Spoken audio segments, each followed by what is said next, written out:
მოგესალმებით, მე ვარ ია ანთაძე და დღეს ვეფხისტყაოსანზე ვილაპარაკებ.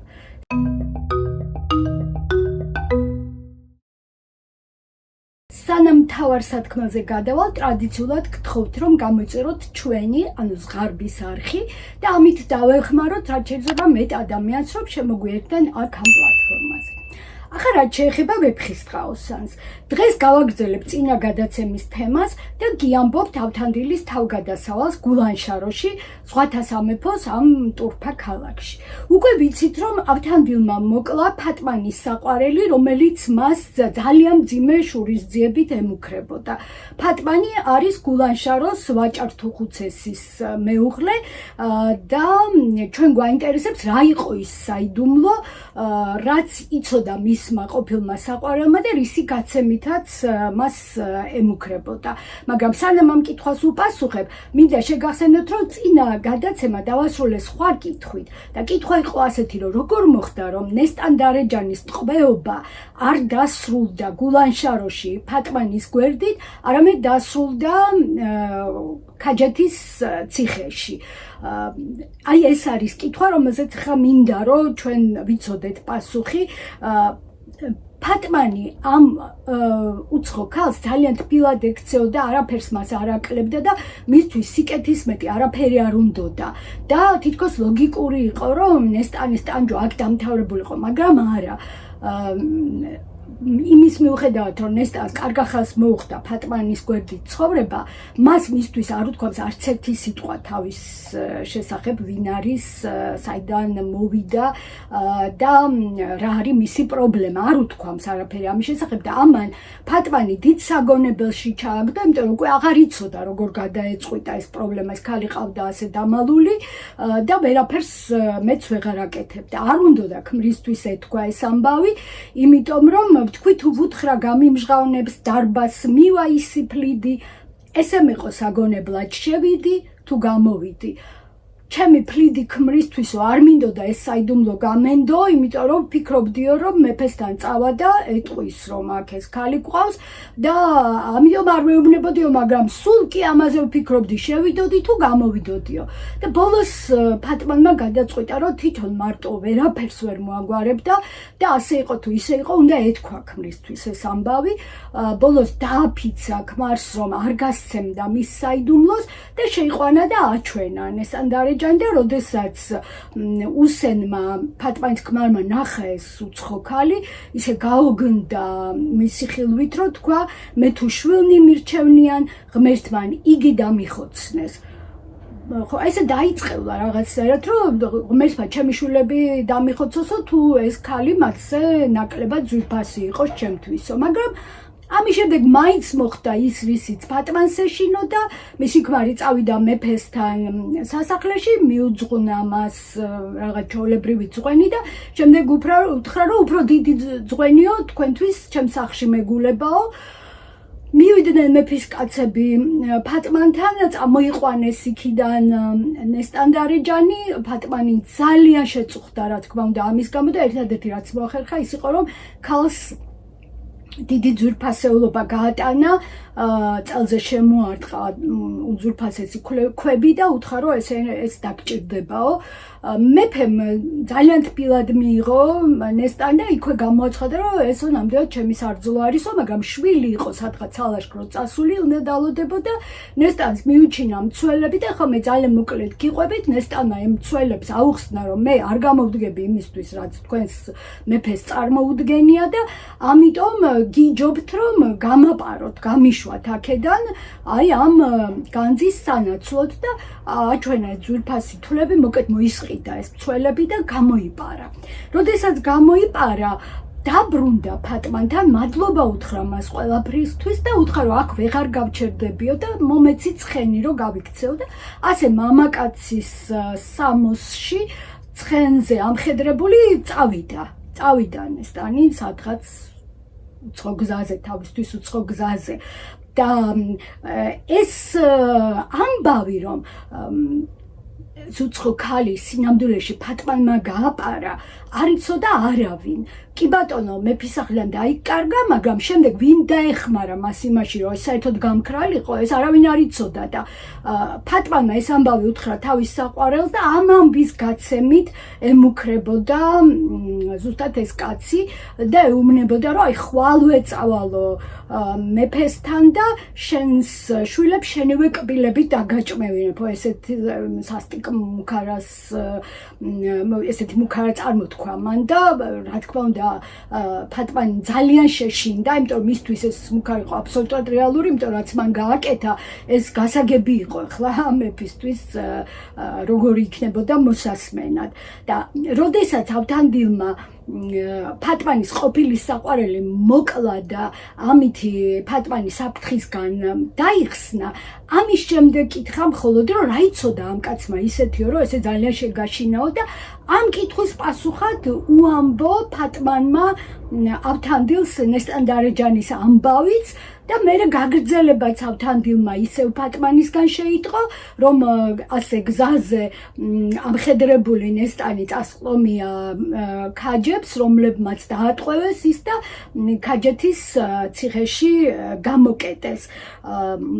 ავთანდილი გულში ღმერთს მადლობას ეუბნებოდა და მის წყალობას ნამდვილად აფასებდა ბოლომდე იმისთვის, რომ გაიგო ბოლოს და ბოლოს ის რაც უნდოდა, რისთვისაც აქ იყო მოსული, მაგრამ რა თქმა უნდა რისი ავთანდილი იქნებოდა ახლა ეს რო შეემჩნია და ძალიან დინჯად უთხრა ფატმანს, რომ დიდი მადლობაო, ძალიან მესიამოვნაო ის რაც ახლა შენგან მოვისმინეო და ამის შემდეგ ავთანდილმა შეასრულა ის, რისი პირობაც საკუთარ თავს მისცა, როდესაც პირველად მიიღო ფატმანის სატრფიალო წერილი და გადაწყვიტა, რომ ამ ქალის სიახლოვე მე მჭირდებაო და თუ კი მისგან რამეს გავიგებ, მადლობას იმით გადაუხდი, რომ იმას ვიზამ, რაც მას უნდაო და აი როგორ აღწერა ეს შოთა რუსთაველმა, მას ღამე ფატმანი იამა ავთანდილთანა წოლითა, ყმა უნდო გვარად ეხვევის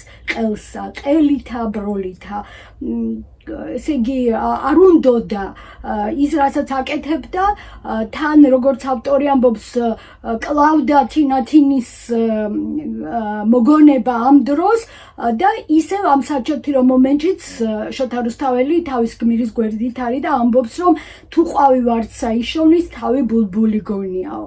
მეორე დილით ავთანდილი უკვე ჭაბუკური ტანსაცმლით გამოეცხადება ფატმანს, ძალიან გააკვირვებს ამითი და საღამოს კი გაუმხელს სიმართლეს, ეტყვის თვითონ ვინ არის, ტარიელი ვინ არის, ნესტანდარეჯანი ვინ არის და ასეთ რამეს ეუბნება, ვიციო რომ ამ ამბავმა შეგაკრთო, მაგრამ მოდი დამეხმარე რომ ნათობებს უშველოდ, მიჯნურები ერთმანეთს შევახვედროთ და ყველა ვინც ამ ამბავს გაიგებს ჩვენ შეგვაქებსო. და აი რა იყო ფატმანის მეხსეული პასუხი. ფატმან თქვა, ღმერთსა დიდება, საქმენი მომხვდეს მორანი, დღეს რომ მესმნეს ამბავნი, უკვდავებისას სწორანი. ანუ რას ამბობს ფატმანი? ესე იგი ამ ღმერთის დიდებას ამბობს იმისთვის, რომ რაღაც ისეთ ამბავში უწევს მას მონაწილეობა, რაც უკვდავების თანასწორია, ძალიან ზუსტად ხვდება ყველაფერს და რა თქმა უნდა იმ წამს თანახმა არის, რომ დაეხმაროს ავთანდილს. ამის შემდეგ ფატმანი თავის გრძნეულ მონას გაგზავნის ქაჯეთის ციხეში, ნესტანთან წერილს გაატანს და ძალიან მალე მიიღებენ საპასუხო წერილს და ნესტანის რიდის გადანაჭერს, ეს ის რიდი არის, რომელიც მას ტარიელმა აჩუქა. ამ ამბავს მოსდევს უკვე ფატმანის და ავთანდილის დამშვიდობება, სადაც ფატმანს ისევ ძალიან ღირსეულად უჭირავს თავი, ფაქტობრივად ისე იქცევა, როგორც უნდა იქცეოდეს ადამიანი, რომელსაც ესმის, რომ სამყაროს გაკეთილ შობილებაში მონაწილეობს. ამით ავთანდილის გულანშაროს თავგადასავალი სრულდება, მაგრამ ეხლა მინდა რომ შევაჯამოთ, რატომ არის გულანშარო და ზღვათა სამეფო ესეთი განსაკუთრებული სივრცე ვეფხისტყაოსანში და რატომ უხდება ავთანდილს რომ ამ სივრცეში შევიდეს გადაცმული შევიდეს გულანშაროში და ზოგადად ზღვათა სამეფოში. მოდით დავიწყოთ. გულანშაროს ვაჭართუხუცესი არის კაცი ფლიდი, რომელიც არის მეფის მლიქვნელი და გამორჩენისთვის თავის საკუთარი ფიცის გამტეხი. მისი ცოლი არის ქმრის მოღალატე, რომელიც იმით ხსნის ამ ამბავს, რომ ჩემი ქმარიო უშნო და გამხდარი არისო. შემდეგ ჭაშნაგირი ფატმანის ყოფილი საყვარელი არის კაცი, რომელიც თავის საყვარელს ქალს ემუქრება, უმძიმესი მუქარი და ქალი არწმუნებულია, რომ ამ მუქარას ის მეორე დღესვე აუცილებლად შეასრულებს. შემდეგ ზღვათა სამეფოს მეფე არის კაცი, რომელიც კი მიხვდება იმ წუთას, რომ ხა მის წინაშე ჩვეულებრივი ქალი არ არის, მაგრამ მაშინვე გადაწყვეტს, რომ ეს უნდა იყოს მისი რძალი და მორჩა და გათავდა და ნესტანის მცველები, რომლებმაც ძალიან კარგად იციან რა განძის დასაცავად დააყენეს ისინი, რა მიანდეს, მაინც აი ამ საფასურად ძვირფასი ქვების სანაცვლოდ გაპარებენ ამ ქალს მეფის სასახლიდან. ბევრი თქმაც აღარ უნდა, რატომ არის გულანშარო ავთანდილისთვის მეტისმეტად უცხო სივრცე, მაგრამ იმას მინდა მივაქციოთ ყურადღება, რომ გულანშარო რაღაცნაირად და ზღვათა სამეფო მთლიანად არის ამობრუნებული არაბეთი. არაბეთში ვიცით, რომ ყველაფერს საჯაროობის ნიშანი აზის, თინათინის გამეფებას თელიერი ესწრება, ათობით მონის თვალწინს პასპეტი მეფე ჯობნის შვილდის მტყორცნაში და მეფე გახარებულია, უხარის ეგრესიკეთე მისისაგან აზარდისა. გულანშაროში ყველაფერი არის პირიქით. მნიშვნელოვანი მოვლენები ხდება ჩაკეტილ სივრცეში, მნიშვნელოვანი საუნჯო ყოველთვის დაფარულია. არაბეთში უმაღლესი თანამდებობის პირები თავის მეგობრებს ანდობენ პირად საიდუმლოს და გულანშაროში ყველანაირი საიდუმლო არის ძალიან საშიში, სიცოცხლისთვის საშიში და ამაშიც ჩანს ნესტანდარეჯანის სიბრძნე, რომ ის ფატმანსაც კი არ ანდობს თავის საიდუმლოს და შემდეგი რაც მინდა ვთქვა, არის განძი, რომელიც უანგარიშო და ულევად გაიცემა არაბეთში, ხოლო ზღვათა სამეფოში, გულანშაროში განძი არის აღებმიცემობის საგანი, განძი გაიცემა მხოლოდ და მხოლოდ იმ შემთხვევაში, როდესაც გამცემმა იცის, რას მიიღებს მის სანაცვლოდ. როდესაც ავთანდილი ვაჭრის სტატუსით შედის გულანშაროში, ბაღდადელ ვაჭრებს ეუბნება ძალიან საინტერესო და მნიშვნელოვან რამეს. ჟამამდინ ჩემსა ნუიტყვით არ თქვენსა პატრონობასა. ჟამამდე ნუიტყვითო, ეს ნიშნავს, რომ ეხლა სხვა ჟამია, როდესაც ის გადაცმული სხვისი სახელით უნდა შევიდეს ამ ქალაქში. მაგრამ მოვა ჟამი, როდესაც ის დაიბრუნებს თავის სახელს და თავის წოდებას და თავის სტატუსს და ეხლა არის ჟამი დამალვის და სხვა ქცევის. ამგვარ მეტამორფოზას წინა გადაცემაშიც თქვი, რომ ერთადერთი მიზანი აქვს. ჟამიდან ჟამამდე უნდა მოხდეს რაღაც ისეთი, რაც ძალიან მნიშვნელოვანი და არსებითია გმირისთვის, მისი ცხოვრებისთვის და რაც მას შეცვლის და როდესაც ის მეორე ჟამი დადგება, როდესაც ის დაბრუნდება თავის სტატუსში, ის იქნება არა იგივე გმირი, არამედ იგივე და კიდევ ცოტა უფრო მეტი, მაგრამ მოხდება თუ არა ეს, სინამდვილეში წინასწარ არავინ არ იცის, იმიტომ რომ როცა გმირი სტატუსით დაბლა ეშვება, იქ არაფერი არ არის გარანტირებული. აი ამ სხვა უცხო და მდაბიო სამყაროში მოვლენებს წარმართავს შემთხვევითობა და არა მიზეზ შედეგობრიობა. ჩვენ ვიცით, რომ ავთანდილი ენდობა საკუთარ თავს და იცის, რომ ის რაც ვერ განხორციელდა გუშინ, შეიძლება განხორციელდეს დღეს ან ხვალ. იცის, რომ თუ 1000 ხერხი არ აღმოჩნდა საკმარისი, 1000-მე გაამართლებს იმისთვის, რომ მან მიზანს მიაღწიოს და ასე ცხოვრობს ყველგან, მაგრამ არა გულანშაროში. იმიტომ რომ იქ შემთხვევა წარმართავს მოვლენების განვითარებას და ერთადერთი რაც იქ გმირს შველის ეს არის ღვთისწყალობა და მართლაც სანამ გულანშაროში შევა ვაჭრის სახით ავთანდილი მანამ მე ვთქვი რომ ეს ბევრჯერ ახსენებს ღმერთს და ის ამბობს რომ ადამიანის ნება, ადამიანის ძალა არაფერი არ არის, ყველაფერი არის ღვთისწყალობა და ყველაფერი არის ღვთის ნება.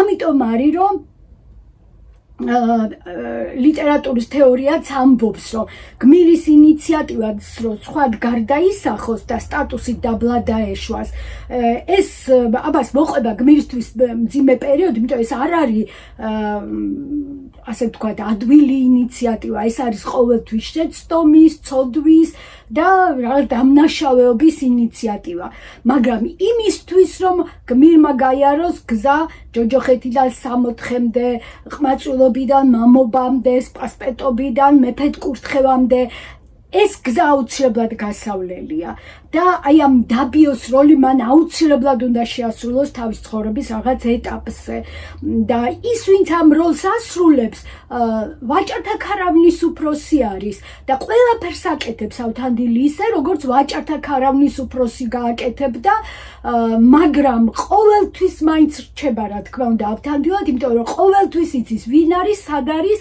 რას აკეთებს და რატომ აკეთებს იმას რასაც აკეთებს. ისევე როგორც აპულეუსის ოქროს ვირის პერსონაჟი ლუციუსი გადაიქცევა ვირად, მაგრამ ყოველთვის რჩება ლუციუსად. იმიტომ რომ ხედავს ყველაფერს, განიცდის ყველაფერს, ჩვეულებრივ აზროვნებს როგორც ლუციუსი, მაგრამ ლაპარაკი არ შეუძლია. და ერთი შეხედვით თითქოს ადვილი პირობა არის, რომ როცა უნდა ისევ ადამიანად გარდაისახოს, იმიტომ რომ ვარდი უნდა შეჭამოს მარტო მეტი არაფერი არ ჭირდება, მაგრამ საქმეც ეს არის, რომ ვერ მიაღწევს ეს ვირი ამ ვარდამდე, გაივლის მთელ ტანჯვას და წამებას და ბოლოს რა შველის? ბოლოს შველის ქალღმერთის სელენას მიმართ ლოცვა, რომელიც შეისმენს ამ ვედრებას და მოულენს ვარდს ლუციუს, ისევ ღმერთის წყალობა შველის მას, ხო? და სამაგიეროდ ლუციუსი, როდესაც თავში დაბრუნდება, ის აღარ არის ლუციუსი, რომელიც მანამდე იყო. ის ხდება ქალღმერთ სელენას ქურუმი, ანუ მისი სულიერი ცხოვრება ერთი საფეხურით უფრო ზევით ავა და ამის შესახებაც წინა გადაცემაში გიამბეთ.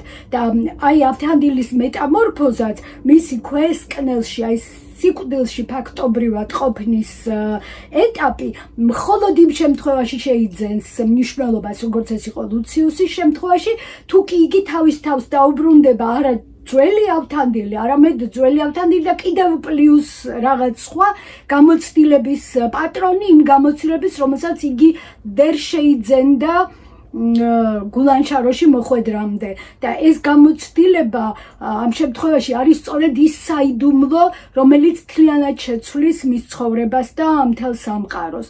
აი ზუსტად ასეთი არის ავთანდილის თავგადასავალი იმ ქალაქში, რომელიც გარეგნულად კი გავს ედემის ბაღს, მაგრამ სინამდვილეში არის ნამდვილი ჯოჯოხეთი, განსაკუთრებით არაბეთში გაზრდილი ადამიანისთვის, იმიტომ რომ ზუსტად ამობრუნებული სივრცე არის არაბეთისა. ის ყველაფერი რაც არაბეთში წამახდება, ზღვათა სამეფოში და გულანშაროში ხდება უკუღმა, მაგრამ გულანშაროს თავგადასავლის გარეშე ავთანდილი ვერ იქნება ის, ვინც არის და თავის ფუნქციას ვერ შეასრულებს და რა არის მისი ფუნქცია? მისი ფუნქცია არის, რომ სამყარო გადაკვეთოს ჰორიზონტალურად, თუმცა ამ ჰორიზონტალურ გზაზე საკრალიზაციის ხარისხი იკლებს და სამაგიეროდ საფრთხის ხარისხი იმატებს და როდესაც ამ სამყაროს მთლიანად გადასერავს ავთანდილი, ის იქიდან ხსნის დაბრკოლებებს და ფაქტობრივად ერთგვარს ხდის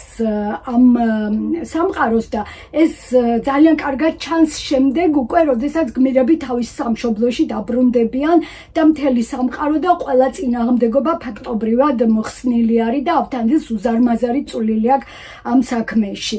ასევე შეგახსენებთ, რომ ავთანდილი თავისი მხატვრული სახით განასახიერებს დასავლურ ცნობიერებას და გულანშაროს ეპიზოდი აი ამისთვის არის ისეთივე ორგანული და აუცილებელი, როგორც ავთანდილის ცხოვრება, ვთქვათ, ნებისმიერ ადგილას, თუნდაც არაბეთში. იმიტომ, რომ ეს დასავლური ცნობიერება სწორედ ამას ნიშნავს, რომ გმირმა უნდა მიაღწიოს მიზანს, რა სირთულებიც არ უნდა გადალახოს, მან უნდა მიიღოს ის, რაც ჩაფიქრებული აქვს და აუცილებლად უნდა დაძლიოს ყველა დაბრკოლება. აი, თავისი თავგადასავლით ავთანდილი ხდება ქართული ლიტერატურის ყველაზე ძლიერი გმირი, რომელიც განასახიერებს დასავლურ ცნობიერებას და განასახიერებს სიცოცხლის დამკვიდრებას. და აქვე მინდა შეგახსენოთ, რომ ჩვენთვისაც კი დღევანდელი ქართველებისთვის და ალბათ ასე იქნება მუდამ, სანამ საქართველო იარსებებს, ავთანდილი არის ძალიან ნაცნობი, ძალიან მისაბაძი და ახლობელი გმირი. დღეს ამით დავასრულებ ვეფხისტყაოსანზე ლაპარაკს და შემდეგ ხუთშაბათამდე დაგემშვიდობებით.